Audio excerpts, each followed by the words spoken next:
أعوذ بالله من الشيطان الرجيم بسم الله الرحمن الرحيم السلام عليكم ورحمة الله وبركاته. This week, let us start off with another beautiful hadith from the noble Prophet of Islam, Prophet Muhammad, may God's peace and blessings be upon him and his family, about serving humanity, about serving the Muslim community in specific. There are a lot of traditions, quotes, words of wisdom from the Prophet, which he has advised his followers and all of humanity who want to pay heed to his words, of the rewards, the immeasurable rewards which are there for those who help people within society. You know, sometimes that we live in this selfie world, that we are always considering and only thinking about ourselves. It's me, myself, and I. We tend to forget of other people within our society and that they have needs, and that sometimes they have no one to provide and help and support and assist them except others within society.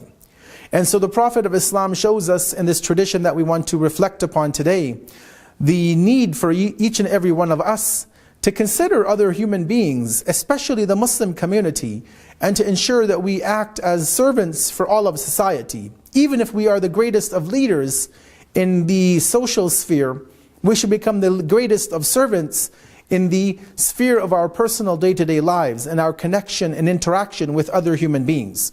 In this tradition, the Prophet Muhammad says the following: no sooner does a Muslim serve a group of Muslims that Allah will give him servants equal in number to that group that he served when he reaches to paradise. The Prophet gives a very beautiful analogy, a very beautiful reward that he is confirming upon us.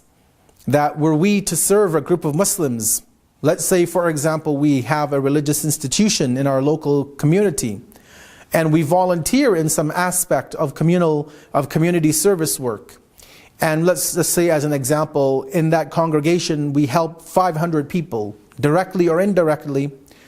The Prophet is telling us that those 500 people, don't consider them just that you have served 500 people in your community.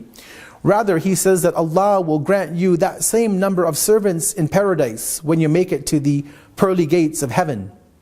And that's just one time. A person, let's say, who serves on an executive committee or as a volunteer for 20 years of his or her life, maybe they may serve thousands upon millions of Muslims perhaps.